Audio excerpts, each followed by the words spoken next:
ಎಲ್ಲಿಗೆ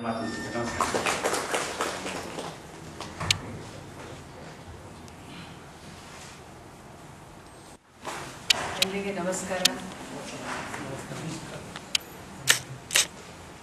You have to translate for them. ಯಾವಾಗಲೂ ನಾನು ಮೊದಲು ಕನ್ನಡದಲ್ಲಿ ಆರ್ಟಿಕಲ್ ಬರೆದು ಆಮೇಲೆ ಇಂಗ್ಲಿಷ್ ಟ್ರಾನ್ಸ್ಲೇಷನ್ ಮಾಡ್ತೀನಿ. ನನಗೀಗ ರಿವರ್ಸ್ ಅಭ್ಯಾಸ ಆಗಿಲ್ಲ. ಇದು ಯಾಕೆ ಎಕ್ಸಾಂಪಲ್ ತಗೊಂಡಿದೆ ಅಂದರೆ, ಹೊಸದಾಗಿ ನಾವು ಏನೋ ಕಲಿಯಕ್ಕೆ ಹೋದರೆ ಅದರ ಸಂತೋಷ, ಅದರ ಸಂಭ್ರಮ ಎಷ್ಟಿರ್ತದೆ ನೋಡಿ. So it's exactly in that context ವಿಭಾವಾನಿ is setting new chapter for Karnataka. ಹೊಸ ಟೆಕ್ನಾಲಜಿ, ತಾಂತ್ರಿಕ ಜ್ಞಾನ, ಅದನ್ನು ನಾವು ಜನರಿಗಾಗಿ ಯಾವ ರೀತಿ ಉಪಯೋಗಿಸಬಹುದು ಅಂತ ಇದು ಒಂದು ಬಹಳ ಒಳ್ಳೆ ಪ್ರಯಾಸವನ್ನು ಅವರು ಮಾಡಿ ಬಂದಿದ್ದಾರೆ. ನನಗೆ ಒಂದು ವಾರ ಹಿಂದೆ ಈ ಬಗ್ಗೆ ಮಾಹಿತಿ ನೀಡಿದಾಗ, ಹೌದಾ ನಮ್ಮ ಕರ್ನಾಟಕದ NGOs ಬರ್ತಾ ಇದ್ದಾರೆ, ಒಂದೇ ವೇದಿಕೆಯಲ್ಲಿ ನನಗೆ ನೂರಾರು ಜನರಿಗೆ ಮಾತಾಡೋಕ್ಕೆ ಅವಕಾಶ ಸಿಗುತ್ತೆ, ಅವ್ರ ಜೊತೆಗೆ ಸಂಪರ್ಕ ಬೆಳೆಯುತ್ತದೆ ಅಂತ ಹೇಳಿ ನಾನು ಖಂಡಿತವಾಗಿ ಬರ್ತೀನಿ ಅಂತ ಹೇಳಿ ನಾನು ಇವತ್ತು ಜೊತೆ ಸೇರ್ಕೊಳ್ತಾ ಇದ್ದೇನೆ. ನಾನು ಸದ್ಯಕ್ಕೆ ಹೆಲ್ತ್ ಡಿಪಾರ್ಟ್ಮೆಂಟ್ ನೋಡ್ತಾ ಇದ್ರು ಸಹ ಭಾರತೀಯ ಆಡಳಿತ ಸೇವಾ ಅಂದರೆ ಎಲ್ಲವೂ ನಮ್ಮದೇ. ಇವತ್ತು ಕೃಷಿ ಇಲಾಖೆ ನೋಡ್ತಾ ಇರ್ಬೋದು, ನಾಳೆ ಇನ್ನೊಂದು ಇಲಾಖೆ ನೋಡ್ತಾ ಇರ್ಬೋದು. ಆದರೆ ಎಲ್ಲದರಲ್ಲಿ ಗ್ರಾಮೀಣ ಅಭಿವೃದ್ಧಿ ನನಗೆ ನಿಜವಾಗಿ ಮನಸ್ಸಿಗೆ ಬಹಳ ಹತ್ತಿರ ಇರ್ತಕ್ಕಂಥದ್ದು. ಅದರಿಂದಲೇ ನಾನು ಬಹುಶಃ 2 ವರ್ಷ ಕಂಪ್ಲೀಟ್ ಮಾಡಿದೆ ಸರ್ವಿಸಲ್ಲಿ ಮಂಗಳೂರಲ್ಲಿ. ಆವಾಗ ಜಿಲ್ಲಾ ಪಂಚಾಯತ್ CEO ಆಗಿದ್ದಾಗನೇ ನಾನು ಜೊತೆಗೇನೆ ಇದು PhDಗೆ ಅಪ್ಲೈ ಮಾಡಿದೆ. ಕಾರಣ ನಾನು ದಿನನಿತ್ಯ ನನಗೆ ಹೊಸ ಹೊಸ ಹೊಸ ಏನೋ ವಿಷಯಗಳು ತಿಳಿತಾ ಇದ್ದು, ಜೊತೆಗೆ ಆ ಜನರ ಸಮಸ್ಯೆಗಳು ಕಾಣ್ತಾ ಇತ್ತು. ಈಗ 11 ವಿಷಯಗಳು ರಾಜೀವ್ ಜಿ ಏನು ಹೇಳಿದ್ದಾರೆ, ಅವುಗಳು ಮತ್ತೆ ಇನ್ನು 2-3 ಅದು ದಿನ ನಮ್ಗೆ ಕಾಡ್ತಾ ಇರೋಕ್ಕಂಥದ್ದು. ಅದಕ್ಕೆ ನಮ್ಗೆ ಸೊಲ್ಯೂಷನ್ ಇಲ್ಲ ಅಂತ ಅಲ್ಲ, ಸೊಲ್ಯೂಷನ್ ಇದೆ. ಆದ್ರೆ ಆ ಸೊಲ್ಯೂಷನ್ ಅನ್ನ ನಾವು ಯಶಸ್ವಿಯಾಗಿ ಪಾಲನೆ ಮಾಡಿ ಅದಕ್ಕೆ 100ಕ್ಕೆ 100 ಪರಿಣಾಮ ಬರೋ ಹಾಗೆ ಮಾಡಬೇಕಾದ್ರೆ ಜನರ ಸಹಭಾಗಿತ್ವ ಇಲ್ಲದೆ ಆಗೋದೇ ಇಲ್ಲ. So my PhD was rural development through democratic decentralisation. ಅಂದ್ರೆ unless it was 3 Ds: democracy, main pillar people, decentralisation. ಎಲ್ಲವೂ ನನ್ನ ಕೈಯಲ್ಲಿ ಅಧಿಕಾರ ಇರಲಿ ಅಂತ ನಾನು ಬಿಟ್ಕೊಡೋದೇ ಇಲ್ಲ ಅಂದ್ರೆ ಏನೂ ಆಗೋದಿಲ್ಲ. And then only development happens. When all of us are part of this decentralized process of development, it happens. Ellili now concentrate ಮಾಡ್ತಾ ಇರ್ತೀವಿ, it never happens. That is the reason I am here, that is the reason you are here, and that is the reason they are here. So what could be a better advantage?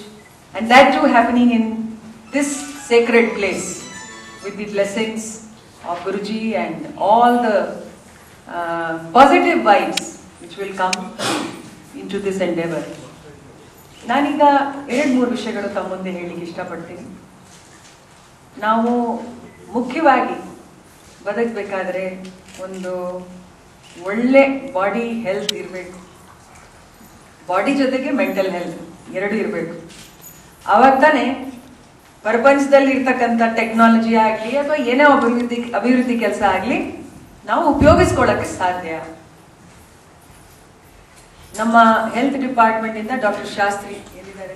Doctor Shastri ಇಲ್ಲಿ ಬಂದಿದ್ದಾರೆ.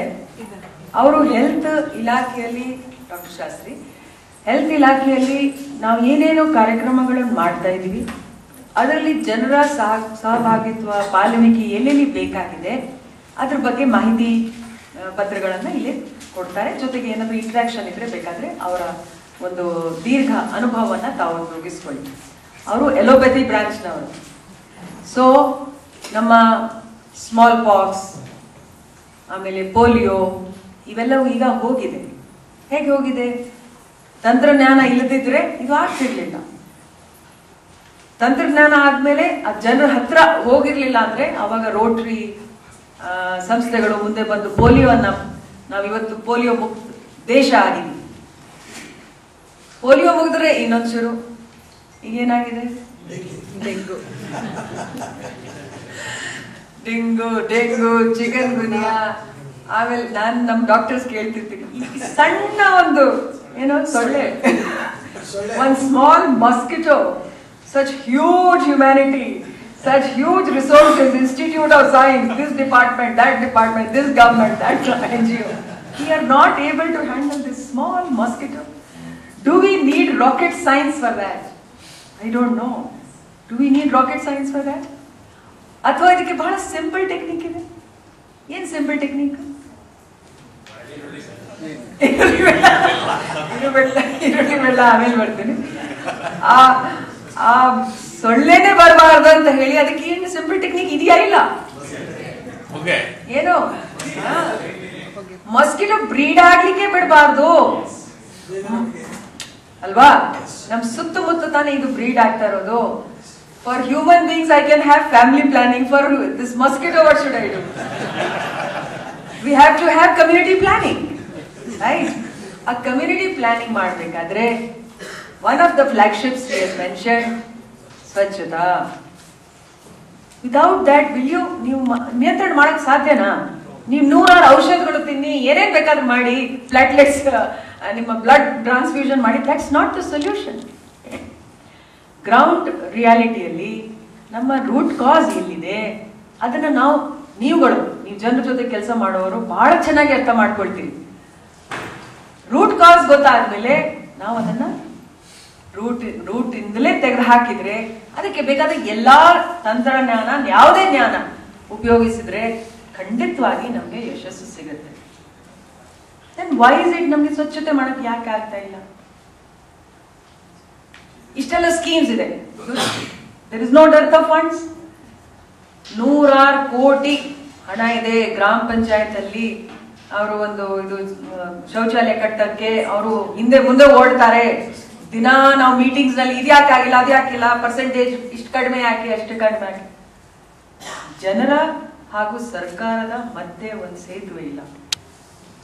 There is a difference between ಸರ್ಕಾರ ಹೇಳ್ತಕ್ಕಂಥ ಯೋಜನೆ ತಗೊಳ್ಳುವಂತವರು ಜನರು.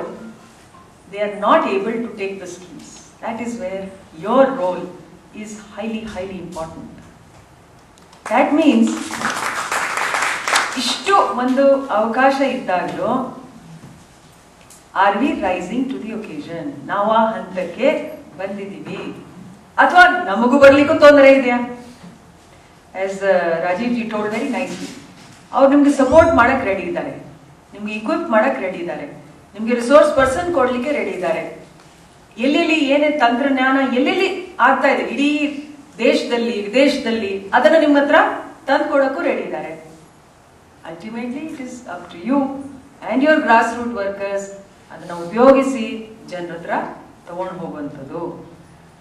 When I talk of government employees, ಸಾಕಷ್ಟು government employees ಇದಾವೆ. ಅದಾಗಿಯೂ ಒಬ್ಬ ಗವರ್ಮೆಂಟ್ ಎಂಪ್ಲಾಯಿಗೆ ಸಾಮಾನ್ಯವಾಗಿ ಎಷ್ಟು ಜನರು ರೆಸ್ಪಾನ್ಸಿಬಿಲಿಟಿ ಇರಬಹುದು ಅಂತ ಹೇಳಿ? I am talking of the last lowest level ಅಲ್ಲಿ ಒಬ್ರು ಗವರ್ಮೆಂಟ್ ಎಂಪ್ಲಾಯಿ ಇರ್ತಾರೆ. ಅವ್ರ ಪಂಚಾಯತ್ ಕಾರ್ಯದರ್ಶಿ ಇರಬಹುದು ಅಥವಾ ನಮ್ಮ ಆರೋಗ್ಯ ಇಲಾಖೆ ಸ್ಟಾಫ್ ನರ್ಸ್ ಇರಬಹುದು. ಒಬ್ಬೊಬ್ರು ಗವರ್ಮೆಂಟ್ ಎಂಪ್ಲಾಯಿಗೆ ಸಾಧಾರಣವಾಗಿ ಎಷ್ಟು ಜನಸಂಖ್ಯೆಯನ್ನ ನೋಡುವಂಥದ್ದು ಜವಾಬ್ದಾರಿ ಇದೆ ಅಂತ ಹೇಳಿ? ಸಾಮಾನ್ಯವಾಗಿ 1000 ನೋಡೋರು ಆಶಾ ವರ್ಕರ್ ಗವರ್ಮೆಂಟ್ ಎಂಪ್ಲಾಯಿ ಅಲ್ಲ, ಅವರು ಕಮ್ಯುನಿಟಿ ವರ್ಕರ್. ಅವರು ಆನರೇರಿಯಂ ಕೊಡುವಂಥದ್ದು 5000. ಎಕ್ಸಾಂಪಲ್ ಯಾರು ನೋಡ್ತಾರೆ? ಏನಂದ್ರು 5000 ಅಂತ ಇರುತ್ತೆ. ಈಗ ANMಗಳು 5000 ಜನರಿಗೆ ನೋಡುವಂಥದ್ದು ಇರಬೇಕು. ಆದ್ರೆ 50% of ANM post are vacant. ಈ ಕತೆ ಎಲ್ಲಾ ಇಲಾಖೆಯಲ್ಲಿದೆ, ಪೊಲೀಸ್ ಇಲಾಖೆ ಆಗಲಿ ಯಾವ ಇಲಾಖೆ ಪೋಸ್ಟ್ ಆರ್ ವೇಕೆಂಟ್. ಹಾಗಾಗಿ ಅವರ ಡಬಲ್ ಆಗಿಬಿಡುತ್ತೆ. ಇಲ್ಲಿ ಚಾರ್ಜ್, ಅಲ್ಲಿ ಚಾರ್ಜ್, ಇಲ್ಲೂ ಇಲ್ಲ ಅಲ್ಲಿಯೂ ಇಲ್ಲ. 10,000 ಜನ ಒಬ್ಬೊಬ್ರು ಒಂದೊಂದು ಇಲಾಖೆನವರು ನೋಡ್ಕೋಬೇಕು ಅಂತ ಜವಾಬ್ದಾರಿ. ಸಾಧ್ಯ? Quality is it possible? Not possible. So ಏನಾಗತ್ತೆ? ಲೆಕ್ಕ right? On paper we are doing this, but in field quality ಏನು ಬರಬೇಕು. ಒಂದು ಸಾಮಾನ್ಯವಾಗಿ ಒಂದು ಎಜುಕೇಶನ್ ಅಬೌಟ್ ಹೆಲ್ತ್ ಅಂತ ಇದೆ. ಹೆಲ್ತ್ ಎಜುಕೇಶನ್ ಕೊಡಬೇಕು ಅಂತ ಅವ್ರ ಜವಾಬ್ದಾರಿ ಇದೆ. ಯಾರ ಜವಾಬ್ದಾರಿ ಇದೆ? ಆ ಫೀಲ್ಡ್ ವರ್ಕರ್ ಜವಾಬ್ದಾರಿ ಇದೆ. They are not able to reach. So should they leave it at that? No. What I have been advising my people, whichever department I go, engage community leaders, engage opinion makers, engage people who are in the field with social intention. ಅವರನ್ನ educate ಮಾಡಿ, ಅವ್ರ ಜೊತೆಗೆ collaborate and cooperate ಮಾಡಿ, multiply your results by 100 times or 10 times. That is the way to go. But ನಮ್ಮಲ್ಲಿ ಏನಿದೆ ಮಾನಸಿಕತೆ ಸರ್ಕಾರಿ ಅಧಿಕಾರಿಗಳಲ್ಲಿ ಬಿಟ್ಕೊಡಲ್ಲ. Same concentration, power, education, information, everything we want to keep it to our selves. ಆ ಒಂದು mental barrier ನಮ್ಮವರಲ್ಲಿ ಹೋಗ್ಬೇಕು. ಅವಾಗ ತಾನೇ ಚಾನೆಲ್ಸ್ ಓಪನ್ ಆಗ್ತವೆ, ಬ್ರಿಡ್ಜ್ ಕಟ್ಟಕ್ಕಾಗತ್ತೆ, ಬ್ರಿಡ್ಜ್ ಅಲ್ಲಿ ಮೇಲೆ ಓಡಾಟ ಶುರು ಆಗುತ್ತೆ. We reach the person who we should reach. So the best way is to empower people like you, also to reorient people in the administration. ನಾನು PhD ಬರೆಯುವಾಗ ಒಂದು ಸಾರಾಂಶ ಹೇಳ್ಬಿಡ್ತೀನಿ. 67 ವರ್ಷ ನಮ್ಮ ಅವಾಗ ಇಂಡಿಪೆಂಡೆನ್ಸ್ ಆಗಿ ಹೋಗಿದೆ. ನಾನು ಲೆಕ್ಕ ಹಾಕಿದೆ ಎಷ್ಟು ಕೋಟಿ ಹಣ ಕೇವಲ ಅಭಿವೃದ್ಧಿ ಕಾಮಗಾರಿ ಮತ್ತೆ ಬೆನಿಫಿಷರಿ ಓರಿಯೆಂಟೆಡ್ ಪ್ರೋಗ್ರಾಮ್ ಇದೆ, ಸ್ಕೀಮ್ಸ್ ಇರುತ್ತಲ್ಲ, ಅದಕ್ಕೆ ಎಷ್ಟು ಕೋಟ್ಯಾಂತರ ರೂಪಾಯಿ ಹೋಗಿದೆ. ಅದನ್ನ ಇವತ್ತಿನ 95 ಅಲ್ಲಿ ನಾನು PhD ಮಾಡಿದಾಗ ಆಗ ಎಷ್ಟು ಜನಸಂಖ್ಯೆ ಇತ್ತು ಡಿವೈಡ್ ಮಾಡಿದೆ. ಒಬ್ಬೊಬ್ಬರಿಗೆ ಎಷ್ಟು ಸಿಕ್ತಿತ್ತು? ಸಾಧಾರಣ more than lakh. Yes. So कौन बनेगा लखपति types ಆಗ್ತಿತ್ತು. If we were not there, ಗೊತ್ತಿಲ್ಲ whether they would have gone straight to the beer bar or I don't know. ಹಣ ತಗೊಂಡು ಗೊತ್ತಿಲ್ಲ ಏನ್ ಮಾಡ್ತಿದ್ರು. But saying that money is there, public money is there, unfortunately ಅದರ ಎಷ್ಟು ಪರಿಣಾಮ ಬರಬೇಕು ಅಷ್ಟು ಬರ್ತಾ ಇಲ್ಲ. ಬರಬೇಕಾದ್ರೆ ನಮಗೆ ಸರ್ಕಾರಿ ಅಧಿಕಾರಿಯಾಗಿ ಎಷ್ಟು ಜವಾಬ್ದಾರಿ ಇದೆ. ನೀವು ಅದು ನಮಗೆ ಅಂತ ನಾವು ತಗೊಂಡಿದ್ದೀವಿ, ಅಗೇನ್ ವಾಲಂಟ್ರಿ. ನಾನು ನಾಳೆ ಕಾರ್ಪೊರೇಟ್ ಸೆಕ್ಟರ್ ಹೋಗ್ಬೋದಾಗಿತ್ತು, but I have taken responsibility to be in government for public service. ಅದೇ ರೀತಿ ತಾವು ಸೋಷಿಯಲ್ ಸರ್ವಿಸ್ ಅಲ್ಲಿ ತಮಗೂ ಬೇರೆ ಬೇರೆ ಕೆಲಸ ಇದೆ, ಆದರೂ ಸೋಷಿಯಲ್ ಇಂಟೆನ್ಷನ್ ಇಂದ ತಾವು ಮುಂದೆ ಬಂದಿದ್ದೀರಿ. ನಾವು ಈ ಸಮಾಜಕ್ಕೆ ನಮ್ಮ ಒಂದು ಋಣವನ್ನ ತೀರಿಸಬೇಕು ಅಂತ ಆ ಮನಸ್ಸಿನಿಂದ ಬಂದಿದ್ದೀರಿ.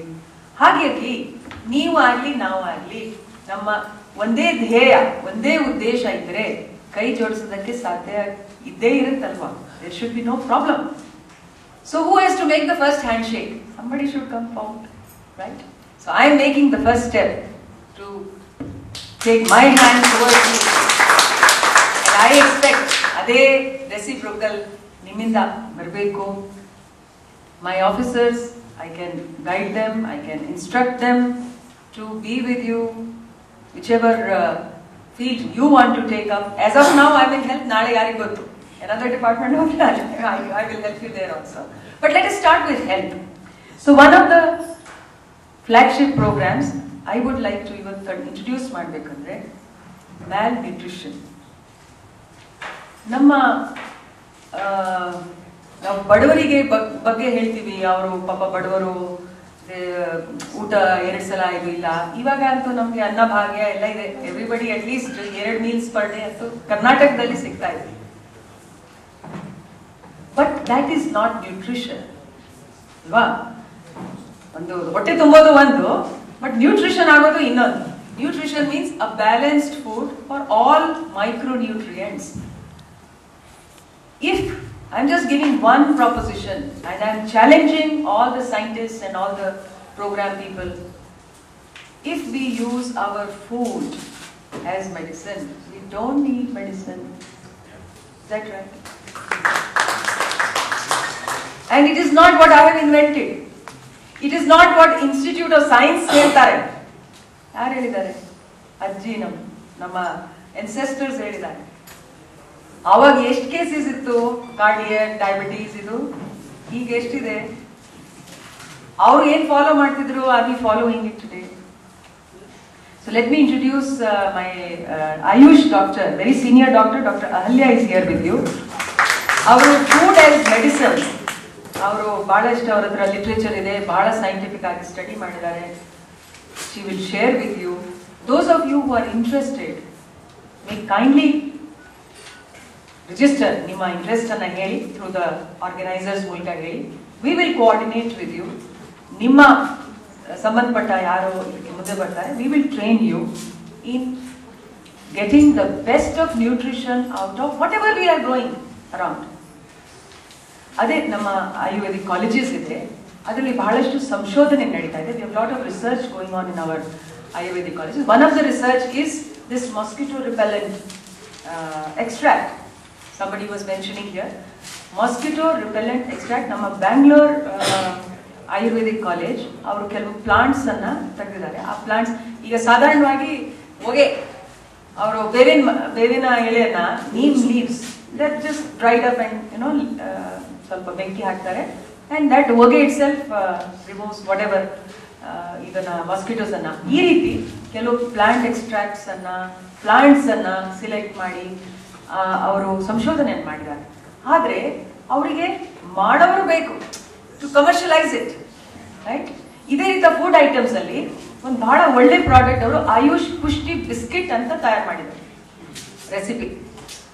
AYUSH Pushti biscuit is so nutritive that these children, ನಾವು ಸಿವಿಯರ್ಲಿ ಮ್ಯಾಲ್ನರಿಶ್ ಚಿಲ್ಡ್ರನ್ ಹೇಳ್ತೀವಲ್ಲ, ಬಹಳ ಕಡಿಮೆ, they are very very poor in their nutrition and very low weight. Within 3 months ಈ ಬಾಗಲಕೋಟ್, ಯಾರು ಇದಾರೆ ನಾರ್ತ್ ಕರ್ನಾಟಕದವರು? ಬಾಗಲಕೋಟ್ ಅಲ್ಲಿ ನಮ್ಮ ಅಂಗನವಾಡಿ ಮಕ್ಕಳಿಗೆ ಕೊಟ್ಟಿವಿ, 3 ತಿಂಗಳಲ್ಲಿ 1 kg ತೂಕ ಜಾಸ್ತಿ ಆಯ್ತು. ಯಾವ ಸ್ಕೀಮ್ ಅಲ್ಲಿ ಆಗಲ್ಲ, ಯಾವ ಕ್ಯಾಪ್ಸೂಲ್ ಕೊಟ್ಟರು ಆಗಲ್ಲ. ಮತ್ತೆ ಆ ಬಿಸ್ಕಿಟ್ ಅನ್ನ ಖುಷಿ ಪಟ್ಟು ತಿಂತಾರೆ ಮಗು. See it should be palatable. ಅವರೇ ಡಿಮ್ಯಾಂಡ್ ಮಾಡಬೇಕು, ಹೌದು ನಾನು ತಿನ್ಬೇಕು ಅಂತ. ಈ ಕ್ಯಾಪ್ಸೂಲ್ ಕೊಡಕ್ ಹೋದ್ರೆ ಒಂದ್ಸಲ ಕೊಡ್ತೀರಿ, 2 ಸಲ ವಾಂತಿ ಮಾಡ್ತಾರೆ. So any technology, just taking this example, any technology that we introduce should be acceptable by the people, should be welcomed by the people and demanded by the people. Same technologies we can use for our water harvesting, this, that. I mean, I will not go into detail, which are presently nanna ilagege baralla.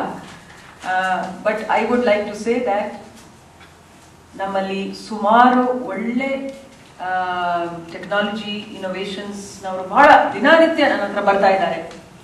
Simple techniques of screening health issues. ನಾವೊಂದು ಕಾರ್ಯಕ್ರಮನ ಮಾಡಿದ್ದೀವಿ. 6 main ಇವತ್ತು ಕಾಡ್ತಾ ಇರೋದು diseases ಯಾವುದು? Cancer. Cancer ಅಲ್ಲಿ 3 types of cancers ಆಗಿದೆ. ಆಮೇಲೆ ಏನು diseases? BP, hypertension, sugar, diabetes. ಇನ್ನೊಂದು ಯಾರು? Major problem cardiology, heart problem. ಅದೇ ಹೈಪರ್ ಟೆನ್ಷನ್ ಇಂದ ಕನೆಕ್ಟೆಡ್ ಇದೆ. ಆಮೇಲೆ TB, ಕಿಡ್ನಿ ಫೇಲಿಯರ್ ಆಗ್ತಾ ಇರೋದು, ದಟ್ ಅದೇ ಈಗ it is related to your your health parameters. So what we are doing, we said all right, ನಮ್ಮ ಹೆಲ್ತ್ ವರ್ಕರ್, ಈ ಆಶಾ ವರ್ಕರ್ ಎಲ್ಲ 1,000 ಜನರಿಗೆ ಒಬ್ರು ಆಶಾ ವರ್ಕರ್ ಅಂತ ಇದ್ದಾರೆ. ನಾವು ಅವರಿಗೆ ಟ್ರೈನಿಂಗ್ ಕೊಟ್ಟು ಸಣ್ಣ ಕಿಟ್ಸ್ ಕೊಟ್ಟಿವಿ. Again they are technology, simple technologies. ಅದರಿಂದ ಅವರು ಈ 6 ಡಿಸೀಸಸ್ಗೆ ಅವರಿಗೆ ಟೆಂಡೆನ್ಸಿ ಇದೆಯಾ ಇಲ್ಲ ಅಂತ ಚೆಕ್ ಮಾಡ್ತಾರೆ, ರೈಟ್? ಸೊ 1,000 ಜನರಿಗೂ ಒಂದು ಸ್ಕ್ರೀನಿಂಗ್ ಅನ್ನ they can complete within 1 month. All along my state I am screening house to house for these important ಲಕ್ಷಣಗಳು. ಸರಿ, ಅದನ್ನ ಸಣ್ಣ ಟೆಕ್ನಾಲಜಿಯಿಂದ ಅವರು ಯಾರು ಡಾಕ್ಟರ್ ಬೇಕಾಗಿಲ್ಲ, ನರ್ಸ್ ಬೇಕಾಗಿಲ್ಲ ಇದಕ್ಕೆ, ರೈಟ್? ಅವ್ರು ಚೆಕ್ ಮಾಡ್ತಾರೆ. Once they find that these are the cases, ಅವರಿಗೆ ಸ್ವಲ್ಪ ಆದ್ರೂ ಇಂಡಿಕೇಶನ್ ಇದೆ, those cases are then referred to our doctor. PHC level ಅಲ್ಲಿ ಒಬ್ಬರು ಮೆಡಿಕಲ್ ಆಫೀಸರ್ ಇರ್ತಾರೆ. ಅವರು ಕೆಲವು ಐಟಮ್ಸ್ ಅವರೇ ಮಾನಿಟರ್ ಮಾಡೋಕ್ಕಾಗತ್ತೆ, ಲೈಕ್ BP, ಡಯಾಬಿಟೀಸ್ ಅವೆಲ್ಲ ಔಷಧ ಕೊಡೋಕೆ ಬರ್ತದೆ, and so on. Certain higher levels ನಮಗೆ ಕಾರ್ಡಿಯಾಲಜಿ, ಆಂಕಾಲಜಿ ಅವೆಲ್ಲ ನಾವು ಟರ್ಷರಿ ನಮ್ಮ ಕಿದ್ವಾಯಿ ಅಥವಾ ಜಯದೇವ ಅವೆಲ್ಲ ಕಳಿಸ್ಬೇಕಾಗುತ್ತೆ. Many people don't know that there is a scheme for getting surgeries, treatments free of cost for poor people with the government. How many of you know this? Schemes ಇದೆ ಅಂತ ಎಷ್ಟು exceptional cases ಬಂದೇ ಬಿಟ್ಟಿದೆ, ಆವಾಗ ಸರ್ಕಾರ ಈ ಯೋಜನೆ ಮೂಲಕ ಮಾಡಿಸುತ್ತೆ. If you are able to share this information with your surrounding people, how much great help you will be able to do in this respect. ಈಗ ಬೆಳ್ಳ ಮತ್ತು ಇದನ್ನು ಲಾಸ್ಟ್ ಹೇಳಿ ಹೋಗ್ತೀನಿ. I can show you the slides, but ಕೆಲವರು scientific evidence ಕೇಳ್ತಾರೆ, right? So ನಾನೊಬ್ರು United Nations ಒಬ್ರು scientist ಅಂತ ಹೇಳಿದೆ, ಕ್ಯಾನ್ ಯು ಪ್ರೂವ್ ದಿಸ್ ಅಂತ. ಎಸ್ ಅಂದ್ರೆ she took the blood slide. I have shared the slide. You can show it later. ಇದರಲ್ಲಿ dengue infected blood ನಲ್ಲಿ ಹೇಗಿತ್ತು ಬ್ಲಡ್ ಸೆಲ್, ಆ ಸ್ಲೈಡ್ ಮೇಲೆ ಅವರು ಈರುಳ್ಳಿದು ಹಿಂಗೆ ಹಿಂಡಿ ಜ್ಯೂಸ್ ಹಾಕಿದ್ರು. ವಿದಿನ್ ಸೆಕೆಂಡ್ಸ್ ಮುಗ್ದೇ ಹೋಯ್ತು. So this is technology, let us use it. Thank you. Thank you ma'am. This definitely